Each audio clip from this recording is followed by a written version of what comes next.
kehidupan kita, terkadang kita sering merasakan hal-hal yang tidak mengenakkan, bisa kita sebut sebagai ujian atau mungkin musibah. Selanjutnya, kita akan membahas mengenai bagaimana cara menjalani ujian agar terasa ringan.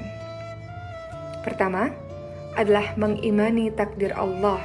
Dalam hadis riwayat Muslim, Rasulullah SAW bersabda, Allah telah mencatat takdir setiap makhluk sebelum 50.000 tahun sebelum penciptaan langit dan bumi. Dan Ibnu Qayyim mengatakan, landasan setiap kebaikan adalah jika engkau tahu bahwa setiap yang Allah kehendaki pasti terjadi, dan setiap yang tidak Allah kehendaki tidak akan terjadi. Jadi ini membuat kita merasa lebih ringan. Ujian-ujian kesedihan misalnya yang terjadi kepada kita, memang ini adalah bagian dari takdir Allah yang sudah Allah berikan 50.000 tahun sebelum penciptaan langit dan bumi. Kedua, cara menjalani ujian agar terasa lebih ringan adalah yakin bahwa ada hikmah di balik cobaan yang Allah berikan ini. Teman-teman lihat dalam surah Al-Mu'minun ayat 115 sampai 116, Allah Subhanahu wa taala berfirman, "A'udzu billahi minasyaitonir rajim. Afahasibtum annama khalaqnakum 'abathan wa annakum ilaina la turja'un." Yang artinya, maka apakah kamu mengira bahwa sesungguhnya kami menciptakan kamu secara main-main saja dan bahwa kamu tidak akan dikembalikan kepada kami? Ayat berikutnya Al-Mu'minun 116, Allah Subhanahu wa taala berfirman yang artinya, maka Allah Maha Tinggi, Raja yang sebenarnya, tidak ada Tuhan selain Allah, dan Allah yang memiliki 'arsy yang mulia. Jadi agar ujian kita terasa ringan, yakin bahwa ada hikmah di balik cobaan-cobaan tersebut. Atau teman-teman lihat dalam surah Al-Baqarah 216 misalnya. Boleh jadi apa yang kita tidak suka justru itu yang terbaik untuk kita. Atau boleh jadi apa yang kita suka justru itu tidak baik untuk kita. Allah lebih mengetahui, manusia tidak mengetahui. Selalu ada hikmah, selalu ada kebaikan dalam setiap kejadian. Yang ketiga, agar kita merasa ujian atau cobaan kehidupan terasa ringan, ingatlah bahwa musibah yang kita hadapi belum seberapa. Kata Rasulullah apa? Musibah yang menimpaku sungguh akan menghibur kaum muslimin. Atau dalam lafaz lain Rasulullah SAW bersabda, siapa saja yang terasa berat ketika menghadapi musibah, maka ingatlah musibah yang menimpaku. Ia tentu akan merasa ringan dengan musibah tersebut. Ingat bahwa Rasulullah SAW sudah yatim piatu sejak kecil. Kemudian Rasulullah SAW dimusuhi oleh saudara-saudaranya sendiri, pamannya sendiri, karena menegakkan Islam. Kemudian kita lihat lagi Rasulullah SAW kehilangan harta-hartanya, kemudian diusir dari kampung halamannya, kemudian dicaci maki, sahabat-sahabatnya diperlakukan dengan tidak baik, disiksa dan sebagainya. Jadi kata Rasul, kalau engkau merasa ada sesuatu yang sedih dalam hidupmu, maka lihatlah ujian-ujian yang menimpa Rasulullah, maka engkau akan terasa lebih ringan. Atau teman-teman bisa lihat dengan teman-teman lainnya yang ujiannya jauh lebih berat daripada kita, sehingga kita tahu bahwa ujian yang kita hadapi tidak seberapa. Masih banyak yang lebih mengerikan, menyedihkan dibanding dengan kisah kehidupan kita. Keempat, agar ujian terasa lebih ringan, ketahuilah bahwa semakin kuat iman seseorang memang akan semakin diuji. Teman-teman, kita lihat bahwa Rasulullah SAW pernah ditanya oleh seorang sahabat, "Ya Rasul, manusia manakah yang paling berat ujiannya?" Maka Rasul menjawab, para nabi, kemudian yang semisalnya dan semisalnya lagi. Seseorang akan diuji dengan kondisi agamanya, sesuai dengan kondisi agamanya, kata Rasul. Apabila agamanya kuat, maka semakin kuat atau berat pula ujiannya. Dan apabila agamanya lemah, maka dia akan diuji sesuai dengan kualitas agamanya. Seorang hamba, kata Rasul, senantiasa akan mendapatkan cobaan hingga ia berjalan di muka bumi dalam keadaan bersih dari dosa.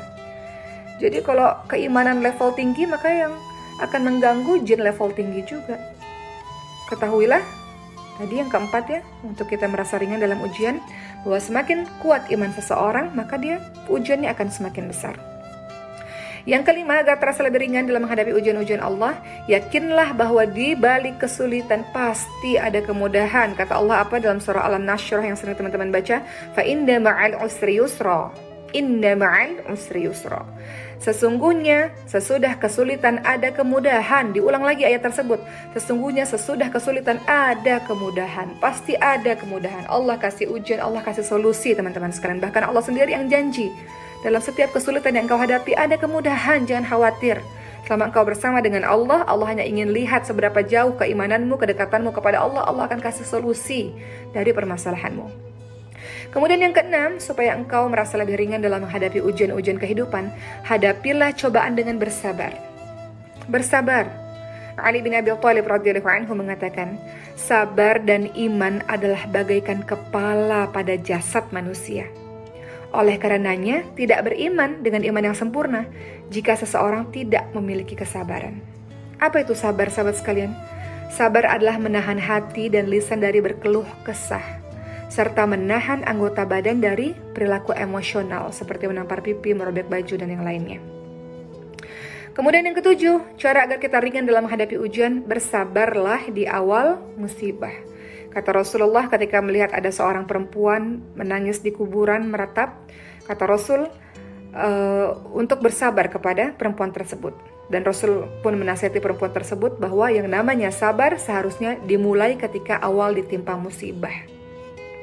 Itulah yang disebut sebagai sabar yang sebenarnya. Sabar yang sebenarnya bukanlah ketika telah mengeluh lebih dulu di awal musibah. Justru dari awal ada musibah, maka bersabar.